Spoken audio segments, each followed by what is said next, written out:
Medeama for so and Omaya Adiabio, Benji. Medeama unveiling be a bin sida. And then Oma unveiling Osman Sofian from Hoho United.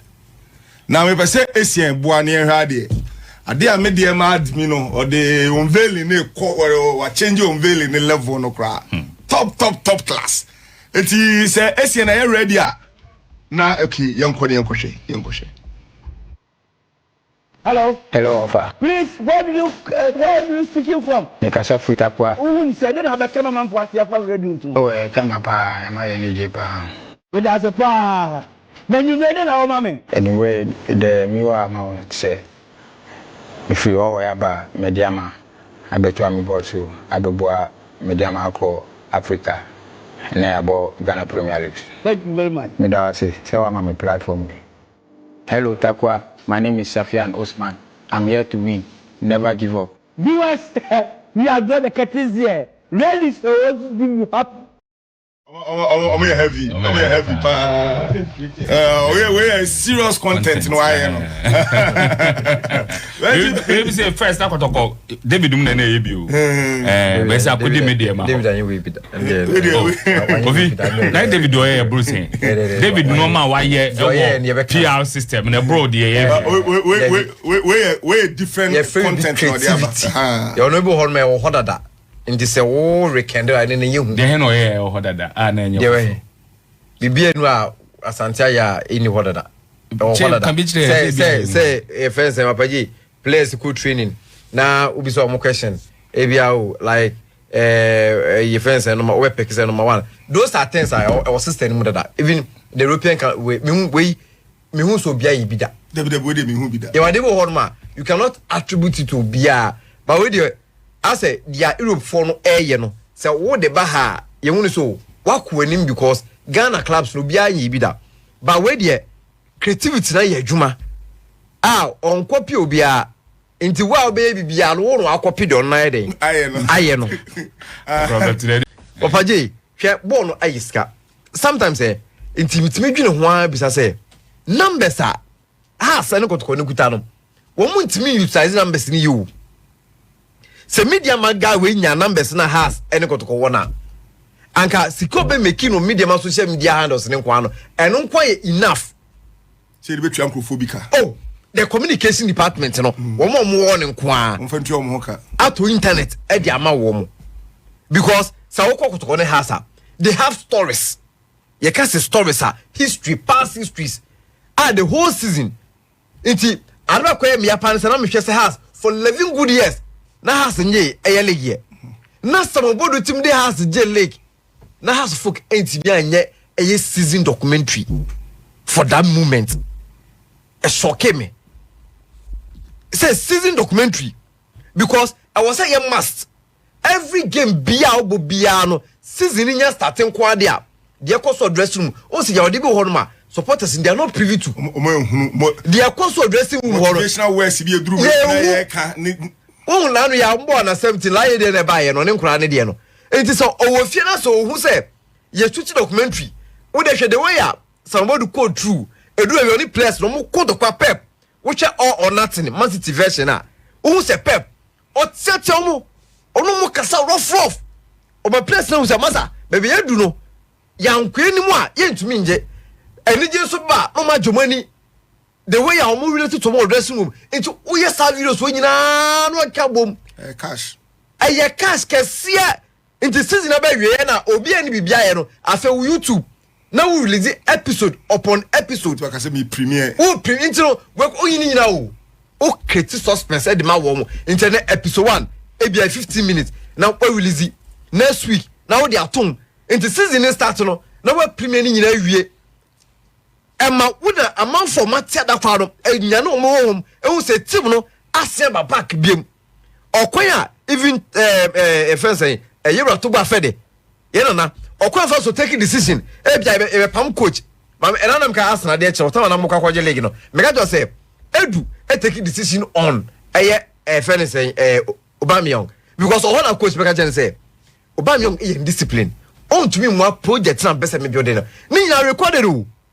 Omo record all some way nyina okwa mfa so mo pam senior players edi fi ho edi nkito be wura mu obi ko suspension first and return to the team how we integrate obi enya injury even ya fly nipa ne kwa surgery kwa no ye capture ni nyina ne wi a season no ya ka bom say documentary eti sometimes I feel so sad say the production side of the league production side of your league we we are not getting it. I say I use social media to our advantage. Profit, I'm telling you. Because I never could be me who this year and say Bechem United will play because fit Tompo.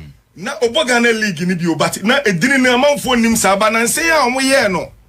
Ne accepts kakra. The video. Yes. I never to social media no. I do remember manfo kwa say Tompo no mon friend the Black Stars. Yeah. Because kakra bia manfo hwe ye no. Enti social media no Unim baby na ka hazu tunde nyeska this season. Unim say Asare, Benjamin Asare. Or one player ono captain House of Folk. Ono motivation, ombe bompaye, on supporters, how one reactions, one bibia. Intanka walk up with season ma. Asare, so because something algorithm first social media. Algorithm no e ho na keep you all your search. No ma wo searching and say Google Wunya bo Benjamin Abesa Asare na pop because nipa search Asare no edoso uko YouTuber nipa ma bo Asare no edoso enti sa time na wo capitalize on it na wo release video no na what target o search ni say has for release videos your friends Facebook your friends kakra bi me ka say bia ni saves eno kwa no obi na comment ye say by this time o say Asare saves ni ade na mu promo ansa na mo money ba ansa mo ni the airborne mo so. And you know, they should hire people. Has for me no more problem. I'm telling you. Even see a book game we are highlight 48 hours. And now we are share. But Medeama dey ba come when say that day 5 o'clock 45 minutes 1 hour. Guys no mo ya dwuma Medeama no mo ya dwuma pa. Me say Patrick Akoto, uni be okufa guys no. Okọ Nafti. And okufa guys no. Dollar man mo. Yes. Because when they are feminine semo, and then they don't even buy gadgets. And let me say this: born Ayeska and content we have quality. Asante by David Ba na nuye no. One the way was saying I reverted to the quality videos now. Wunya no. Obekwa has press conference na iPhone. It's a content no ho. Ubetu bia ya content ne come about the quality of content no. And no because Kotoko dey ya na nsia ebe. Yes, picture quality no. Heavy. Medeama omo nya content bia wo picture quality say top no. Me say Alibaha na nua be bobo. Lego still no nko training. But videos ankofu ni police ye no. Because say Lego na the same Lego na. For I this production come out. I'm telling you. Quality no and the people that in charge. Yemfa unua say we madam for we mi nua ntino. Me mfa de me ye adwuma. You hire people with the expertise, quality. No man ye adwuma na ma. Na obi bia social media no here obi a papa je say na on post ya on na na work ka no. I say every 5 minutes bia no obi bia I the post. Yemfa obi a o post ade ba ko a be 5 hours. No nya kra nko e na no ya Asante Kotoko board chairman ekochia a friends to be. Owie ya na Kotoko da ho. Kotoko post ye be 30 minutes one hour time and so has afoka aboku ma say go post it. And so has post it. I'm telling you, it is young capitalizing on it. It's be am cause scano. Over share premier said ya I was say for the mount. Dia I was say Jeff the mount. But me catch say and then brands me I am doing digital marketing.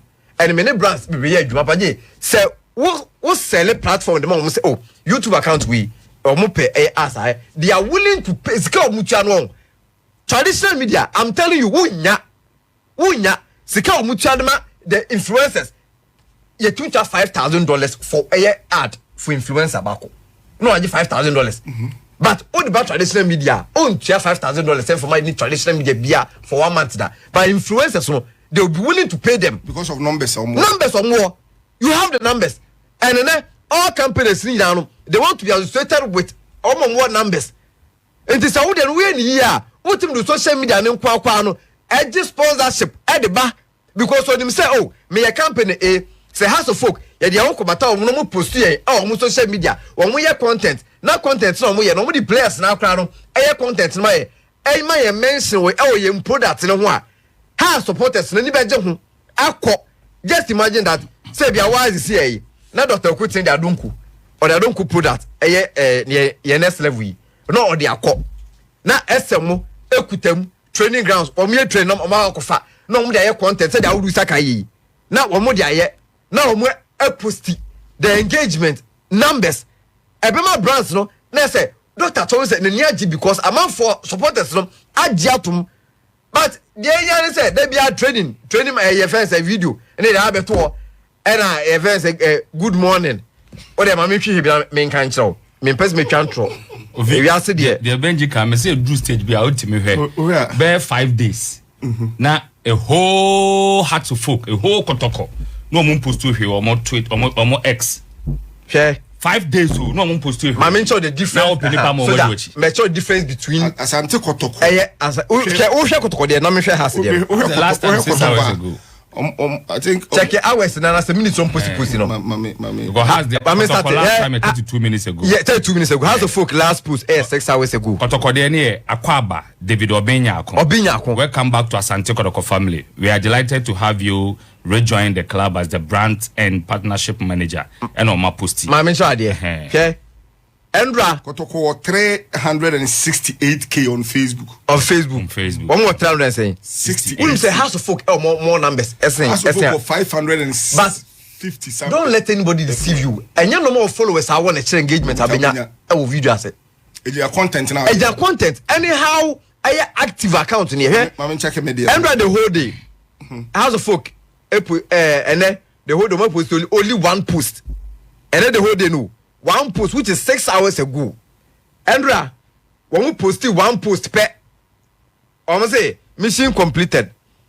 Mission complete. The target was set.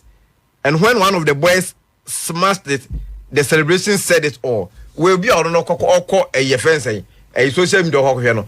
Or me check bro fu na a content in that hono. And okay. And the who don't post one. Andra 2 days ago. Omo post one. 2 and for video no so yes for video no one post 1 2 3 4 and on post here and so 3 days ago and also check it 3 days ago they on post 3 the whole day now what 12 hours what they are not can one almost 16 hours and the media why 4 posts Kofi and then come my 4 posts a day Kotoko social omo post on my as at 34 minutes ago, David Oben unveiling no. Omo 6 hours ago, omo training grounds. Omo 8 hours ago, and omo wishe omo gaffer, which is a rectangular. A happy birthday, and omo posting it in the beto. So almost like 3 posts. There are 4 posts, and omo inside preseason. Another day at training, and omo highlights from omo training grounds. When they say so many adakujache. Omo afi no ma call back to Adakujachi but omo shase no omo opajo nto omo call back to Adakujachi no eno ma e koso omo preseason no eno no ma shase omo postoko so imagine Kotoko the whole of the day omo post about 4 to 5 content ena ato ho no ma eno catch us say omo social media na active unlike ABA how to focus na baby etisa GH Maxi Estatil bibia no Go Stars ono so call ho no menam ono so ni influence no ma bi onim ntino ono so ko pija your friend is saying Bibiano Go Stars almost social media no no do level B no my picture be player be omo unveiling no come be fast wa or the picture no no man be bab until who be na exciting every year last year Real Madrid through almost social media oko X Instagram Facebook and YouTube omo generate 594 million euros from Facebook and all these social media platforms enkwa me say one more pa House of Folk account no me pay where omo mam just YouTube no kwa no omo fa enkai no omo ncham kan enko a percentage o da bi o da tie da me the proposal me say they should not pay me me team me don be adwuma no beba omo ema me enko percentage share where them 30% of any revenue be a generate who be a dia mo no meji 30% or mo fa 70 no mo fa me for 1 year na me fa team solid team and fam na no my equipment near twa there you see but one more 30% oh no me say no to equipment unim make a way no. Woman we has a folk. Me, I know them. I don't blame them because when you don't give them the necessary equipment, minimum who even gadget to use cry. Benji, Cecilia, Meti Sese, has a folk. 64 battalions no the J Champions League in a documentary be anywhere. Baby, no. Baby, no. I'm telling you, me say, meet some a series of events. It's an achievement way Yeah, now you need Baba documentary. Me, mini SNA producers for a Baba documentary. And I Sadiq Adams, the main director Nankasa. And I mean, Sadiq Bishuti, Robert Mensah. There was series of documentaries, sir. Say, Cassie, who could even Ghana's Abedi Pele. Only documentary. Maestro. Yes. Oh, could YouTube not cause a I didn't documentary. Oh, could YouTube not cause a From 18 years ago, African Cup. You can go and check. As I'm waiting on my young Kika boom, but could be the man. But maybe what I want, some of the new media guys from Mobano to pick up the production aspect of the sports media because there were a lot of stories. Just imagine, even as we speak, the May 9th incident in Ghana Kwano. Documentary say oh nyina na ye enketenkete krabi. But such event no, we here a investigative documentary.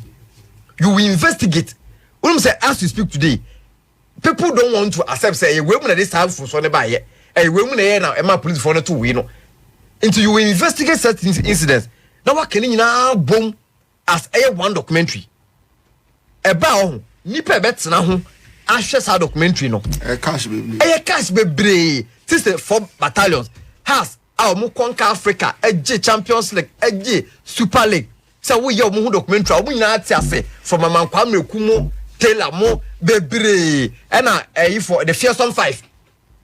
Wo mu nyina entino se wo sign player bi polo de na nanse na mu se keto abi tetemu fearsome 5 polo kwa no okọ outside no to Arabian countries no and no start de de bi eba ba say Ghana ha se kofi mu bomba boy oh de bunya bi images and na obenya se kofi no ohini jan what I say even program of power man no ohini jan kwa you need ohini jan documentary challenge until there were a lot. Oh, Krum, I can say the media not to move around the production aspect. Even your biggest achievement for World Cup. World Cup, no. No,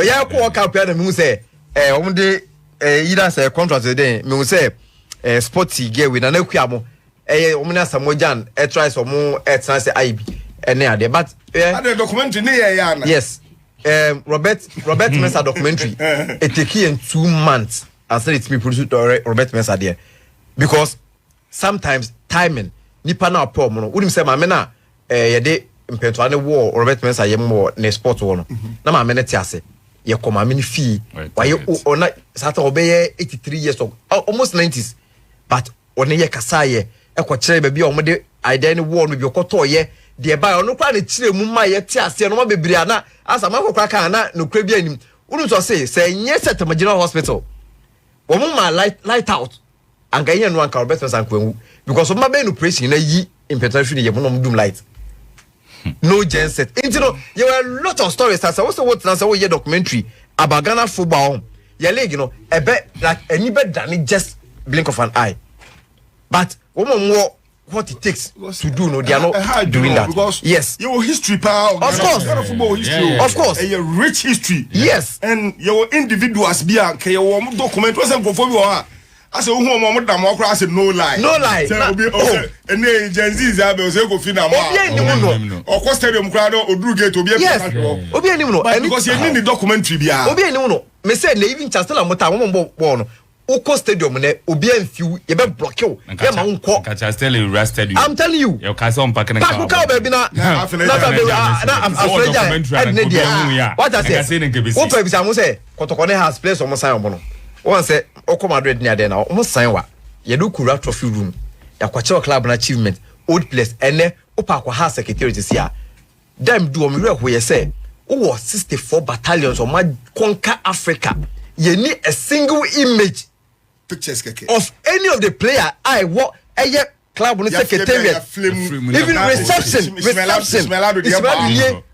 Nino do Chastela what they asan can say media tra house reception office no be ni bi so there what I say Kotoko on the picture who be behind the player no ba onim club ni history onim we ade bi kuma bi ano so anya de gidigidi e nim the importance of Samuel Mano no nti na enye no and I'm the chief of staff ya omo this kind of Premier League no okoka say okọ Barcelona womo museum a okohwe ye no eno ko sika generate e ba Barcelona no oye willing say he want to make sure say corporate entity so bagiska say fancy museum into the FA should go no mo prepare proposal no mo famra ene why ye minim so mo da kwa so mo fan koy omko ba bibia ba no mo be hu se bibia se you say na say Mr. Ibrahim Zuko who stadium where from so be CB